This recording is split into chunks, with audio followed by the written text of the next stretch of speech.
It's time to vote for your June Ride of the Month. Vote A for young Kieran Fallon's intelligent ride at Brighton. Breaking from the stalls, Fallon took his mount to the inside and settled at the rear of the field. As the runners headed into the home straight, Fallon and Conferee were still in last place. As the pace quickened, Fallon cleverly anticipated a wall of horses to his right and redirected his mount down the inside and pursued a run up the inner. With an open track to aim at, Conferee looked to have the race to lose, but still required a very determined drive from his pilot to claim victory by half a length.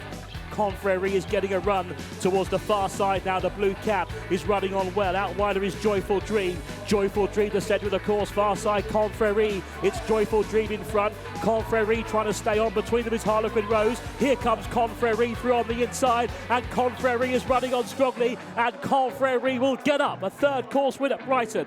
Good ride from young Kieran Fallon. Vote B for Nicola Curry's last to first effort at Chester. From the beginning of the race, Nicola Curry restrained her mount and allowed Durston to maintain his position around the tight turns of the Rudy. With about 3.5 furlongs to run, the leaders made their attempt to win the race and tried to kick clear. Curry remained calm, and approaching the top of the straight, she began to get serious, showing fantastic strength to hold off her rivals and secure a last to first win. Durston, though, has got right through against the fence, forces his nose in front and begins to assert from last to first, Durston. Vote C for Thomas Wilmot's enterprising ride at Hexham.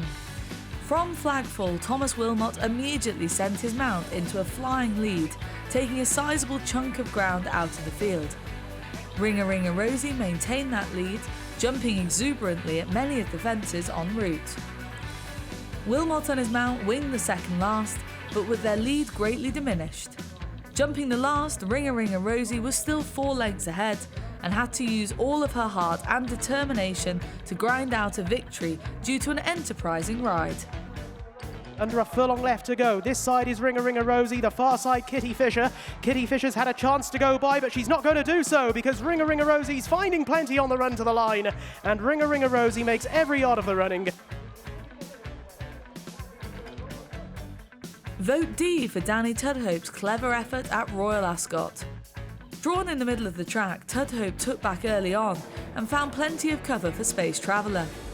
Approaching the final 3 furlongs, he and his mount faced a wall of horses covering almost every option. However, Tudhope made his mind up, spotting a gap on the right. Space Traveller began to really pick up, swooping around the entire field and staying on well to cap off an unbelievable week for Tudhope, who rode 4 winners at Royal Ascot. Far side Space Traveller with Angels Hideaway, Space Traveller on the far side, Space Blues on the near side, neck and neck Space Traveller. Space Traveller beats Space Blues. Vote E for Tom Marquand's outstanding effort at Bath. After breaking from the stalls, Magic Shuffle was gradually outpaced and within a couple of furlongs was clearly detached at the rear of the field. Approaching half a mile out, Marquand was still well back and needing to give his mount a few reminders. As the leaders entered the final 2 furlongs, Magic Shuffle looked to have no chance, but Marquand was not for giving up and switched his horse to the outside for a clear run and finding plenty as the pair passed much of the field. They came upside the leader and powered past to record a most remarkable victory. And Magic Shuffle is going to go by the whole field here. Magic Shuffle to take one for the team, accomplice and gates pass. To cast your vote for Ride of the Month, simply visit attheraces.com/ride and be in with a chance of winning a £50 funded account courtesy of RaceBets.